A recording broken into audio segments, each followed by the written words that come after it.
Joining us now is the DartmouthSports.com Female Athlete of the Week, Zoe Dainton, from the women's track and field team, just coming off an impressive Dartmouth Relays championship in the 50th annual Dartmouth Relays this past weekend. Congratulations. Thank you.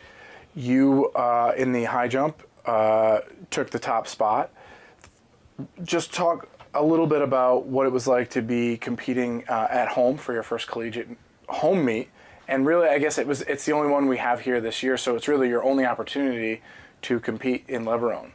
Yeah, it was definitely really fun to be able to compete in Lev and see my whole team there. And it's also fun to be able to compete with the two other high jumpers who we have. It's a very supportive squad, so that was good.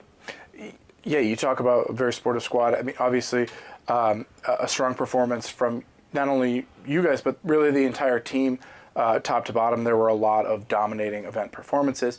You come away with 10 points in the high jump. Just talk about what it was like to see your team succeed and also your event mates succeed. Well, we competed around 10:30 in the morning, so we were one of the first events. So seeing my other high jumpers do well in the event always motivates me to compete at their level as well. And then later in the day, getting to watch my other teammates compete was exciting because I was already done with my event, but I got to see everyone else succeed. Do you prefer to be early in the morning and then kind of get it out of the way and then you can watch everyone else, or would you rather have it maybe later in the afternoon and you have a little bit more time to think and prepare for your event?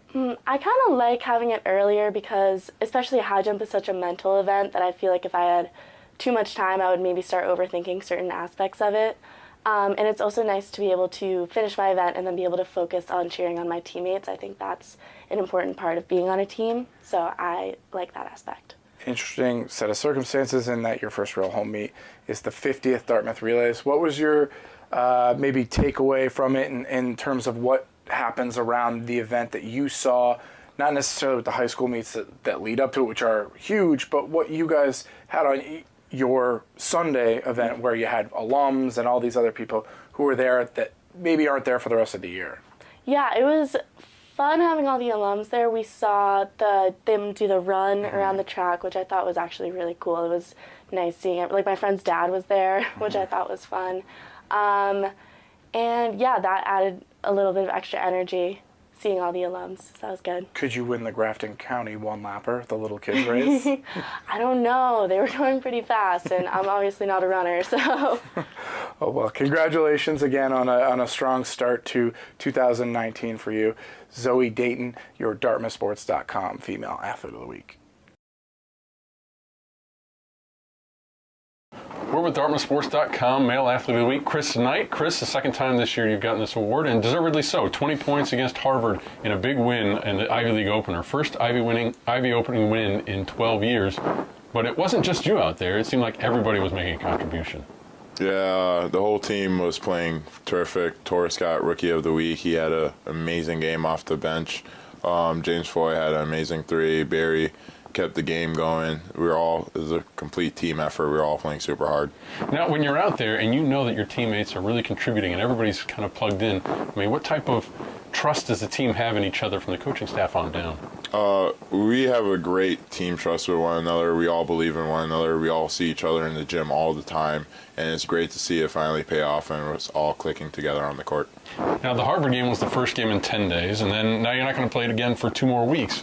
After playing 8 games in November and 7 more in December, how do you combat how do you stay sharp during this time and make sure you don't lose your edge?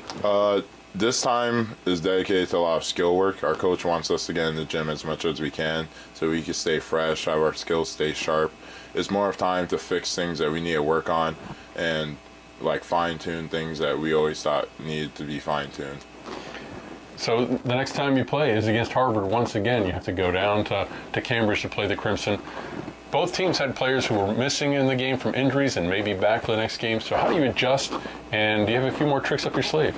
I think we have to just look at the film of this past game, make sure that we do the things that we did correctly again, and then make sure we fix the things that we didn't fix, and then also watch some film on the players that may be returning and how they may impact the game. Okay. All right. Well, thank you, Chris, and congratulations on the win this past week. Thank you.